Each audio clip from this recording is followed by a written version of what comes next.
you've got Georgia with another issue.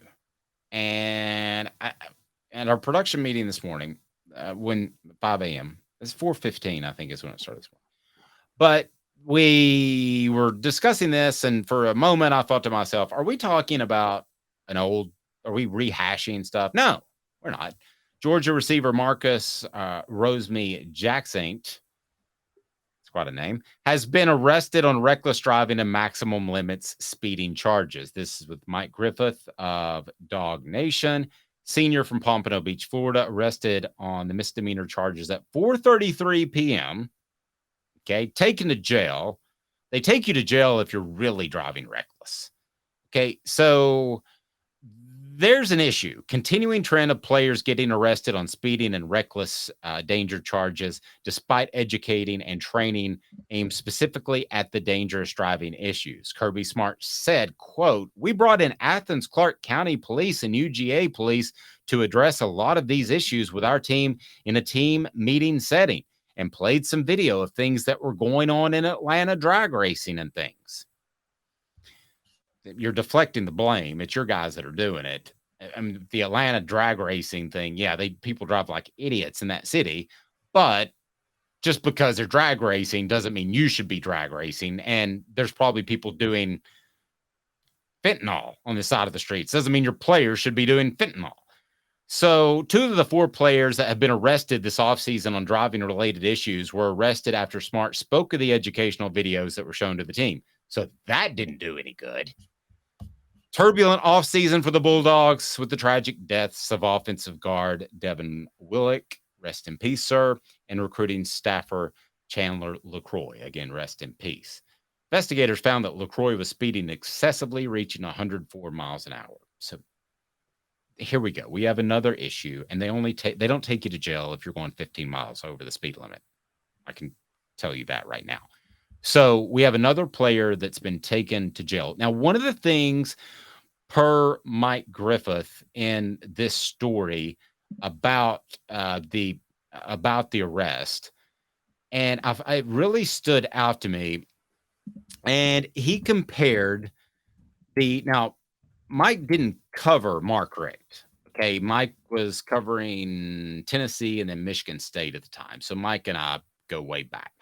So he brought up the comparison if there is a difference between the standard under Mark Richt and the standard under Kirby Smart.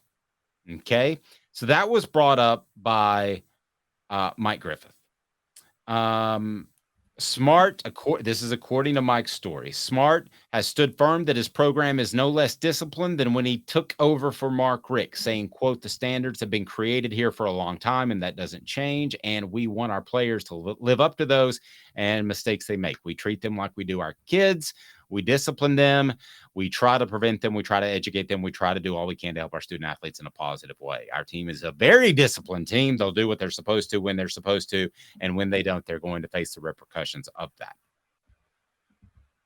Are there the same standards at Georgia for personal behavior under Kirby Smart as there were Mark Richt? That's today's tough question, brought to you by crafttreats.com. Hell no. It's not even close. And by the way, we got banned for Facebook, so watch your language. Oh, what banned? What kind of? I was wondering, how do we get banned from Facebook? What? I don't know, but that just tells everybody out there to be sure you're on YouTube. No, you're right. Heck no. We're gonna say there was actually right. I'd rather get banned for you voicing your honest opinion. Now, it is absolutely absurd to think that the same standard under Saint Mark Richt, and he really lived up to that. He wasn't like Pastor Hugh Freeze. Mark Richt lived up to it. To say the standards are the same is pure absurdity, Caleb. It ain't even close. Yeah, and there's actually, we can track this. So for those who don't know, Mark Richt's last year, 2015, Georgia lost to Alabama in the regular season that year, 38-10. Heading into that game that week, I will never forget a Georgia official, a University of Georgia official saying, "Well, we just can't do what Alabama does because we care about integrity." Something along those lines.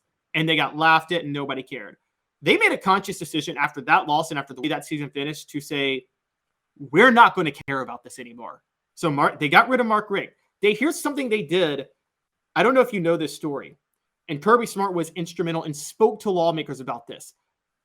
3 months after he was hired, he was involved in speaking to Georgia lawmakers about this in 2016. They passed a 90-day rule for the athletics department. Here's what it says. This is insane. Georgia has an open records law, like most states do. So they all have to because of the First Amendment, where you can find public records. Georgia passed a law giving athletic departments the right to withhold public records for 90 days. To withhold records for 90 days before they're open. Guys, that's insane. That is 3 months. That's ridiculous. I didn't know that. Is this why we don't know how fast he was going? Yes. This was passed in April of 2016. Kirby Smart was hired in December of 2015. Georgia made the conscious decision. The state, when they hired Kirby Smart, made the conscious decision. We're not going to care about integrity at all anymore. We're tired of losing. We're going to do a 180 on this. And that turned into players doing 180s on the road. But yeah. Well, Elias brings up a good point. That's about a football season. 3 months is about a football season. So if you get in trouble in late September, October, November, December, you're still around. Now you might not be around for the playoffs, I guess, theoretically, but 3 months is, they might as well just say, if it happens during the football season, we will not assess it till after the football season. Basically what they're saying. I didn't know that law, so thank you for that.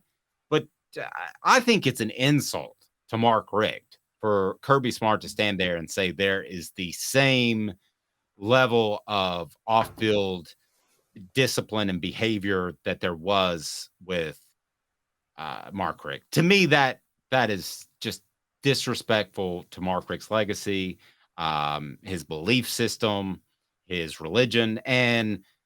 But I will say this, I don't think Georgia fans care.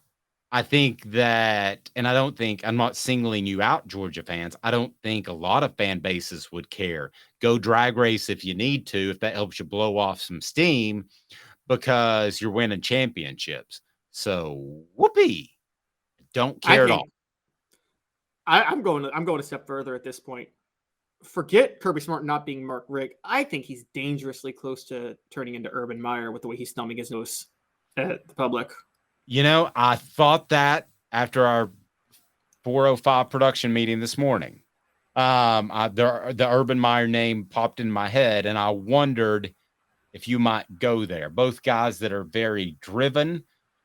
Could Josh Heupel be the Nick Saban to Kirby Smart, the way Nick Saban was to Urban Meyer? When Nick Saban laid that thumping on him in the SEC championship game, Urban Meyer was like, "Oh man, I'm feeling chest pains. It's a panic attack. I'm out of here." See ya. Could Josh Heupel be that guy to Kirby Smart? If not, who is that guy? We don't know right now, I don't think. Yeah, we don't. But I will tell you this, Caleb. If you let guys play, if you cover stuff up and you don't handle discipline in an effective, fair, but enforceable way that makes an impact, you will lose control of your team. I've told you this before, both on and off the show, on and off the record. That's what ultimately led to the downfall of Philip Fulmer in the early 2000s. And you can never get it back. Yeah, no, you're right. You can't get it back. And the hard part is it kills your recruiting, because I keep saying this. Parents, 5-star athletes do not want their kids going to those cultures. They get scared to death, even if they're bad parents, even if they're non-involved parents, they don't want their kids to turn out bad. And that perception sticks. And so they're going to steer their kids away from that culture. And you're right. You're absolutely right. You can't get it back. Let's not forget, the Fulmer Cup started in 2005. Remember the starting of the Fulmer Cup? Mm-hmm. And Florida and Tennessee went 5-6. Now, the great irony is a Florida fan started the Fulmer Cup, and that was the year Florida hired Urban Meyer. So total shamelessness. Yeah. And for those that don't know, the Fulmer Cup was this website that kept track of arrests and guys getting in trouble. and Tennessee was regularly towards the top of the list. But again, I don't know that we all did the digging to find out if that was really true.